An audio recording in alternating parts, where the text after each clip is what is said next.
Carrot halwa ಮಾಡೋದಕ್ಕೆ ಬೇಕಾಗಿರುವ ಸಾಮಗ್ರಿಗಳು 1 kg ಕ್ಯಾರೆಟ್ ತುರಿದಿಟ್ಕೊಂಡಿದ್ದೀನಿ, ಅರ್ಧ ಲೀಟ್ರು ಹಾಲು, ಬಾದಾಮಿ ಸ್ವಲ್ಪ, ಗೋಡಂಬಿ, ದ್ರಾಕ್ಷಿ ಮತ್ತು ತುಪ್ಪ. ಈಗ 2 ಸ್ಪೂನ್ ತುಪ್ಪ ಹಾಕ್ಕೊಂಡಿದ್ದೀನಿ. ಗೋಡಂಬಿ, ದ್ರಾಕ್ಷಿ, ಬಾದಾಮಿನ ಹುರ್ಕೊಳ್ತೀನಿ.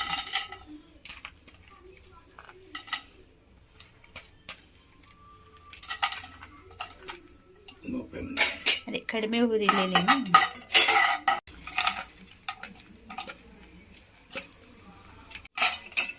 ದ್ರಾಕ್ಷಿ,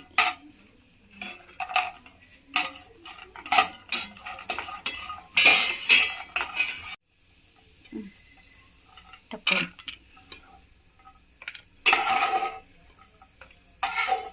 ಈಗ ನೋಡಿ ಹುರ್ಕೊಂಡಿರೋದನ್ನ ತಗೊಂಡ್ಬಿಟ್ಟಿದ್ದೀನಿ. ಮತ್ತೆ ಇನ್ನೊಂದು 2 ಸ್ಪೂನ್ ತುಪ್ಪ ಹಾಕ್ಕೊಳ್ತಾ ಇದ್ದೀನಿ. ಈಗ ಅದೇ ತುಪ್ಪಕ್ಕೆ 2 ಸ್ಪೂನ್ ಜಾಸ್ತಿ ಹಾಕೊಂಡು ಕ್ಯಾರೆಟ್ನ ಹುರ್ಕೊಳ್ತೀನಿ. ಅದರಲ್ಲಿ ಕ್ಯಾರೆಟ್ ಚೆಂದ ಹುರಿದಿದ್ದಾಯಿತು. ಇವಾಗ ಅರ್ಧ ಲೀಟ್ರ್ ಸ್ವಲ್ಪ ಕಮ್ಮಿ ಹಾಲು ಹಾಕ್ತಾಯಿದ್ದೀನಿ.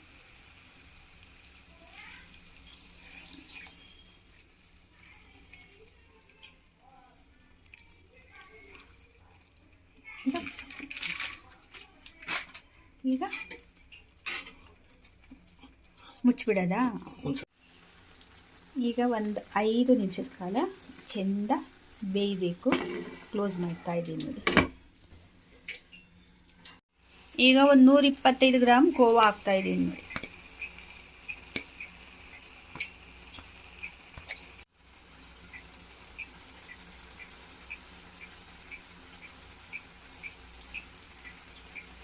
ಕೋವಾ ಹಾಕಿದ್ಮೇಲೆ ಚೆಂದ ಮಿಕ್ಸ್ ಮಾಡ್ಕೊಳ್ಬೇಕು.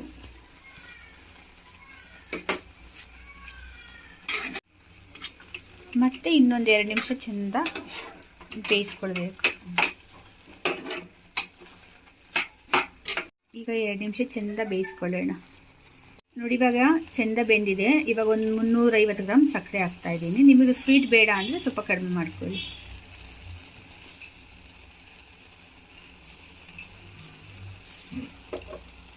ಈಗ ಚೆಂದ ಮಿಕ್ಸ್ ಮಾಡ್ಕೋಬೇಕು, ಎಷ್ಟೊತ್ತು ಕರಗೋವರೆಗೂ. ಚೆಂದ ಬೆಂದು ಕ್ಯಾರೆಟ್ ಹಲ್ವಾ ರೆಡಿ ಆಗಿದೆ. ಇವಾಗ ಅದ್ರ ಮೇಲೆ ಖರ್ಜೂರ, ಗೋಡಂಬಿ, ದ್ರಾಕ್ಷಿ, ಬಾದಾಮಿನ ಹಾಕ್ಕೊಳ್ತಾ ಇದ್ದೀನಿ.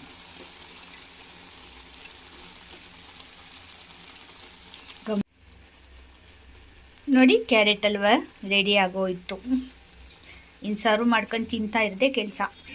ಇನ್ನೊಂದು 5 ನಿಮಿಷ ಇರಬೇಕಾ ನೋಡಿ. ಘಮ ಘಮ ಅನ್ನುವ ಕ್ಯಾರೆಟ್ ಹಲ್ವಾ ರೆಡಿ.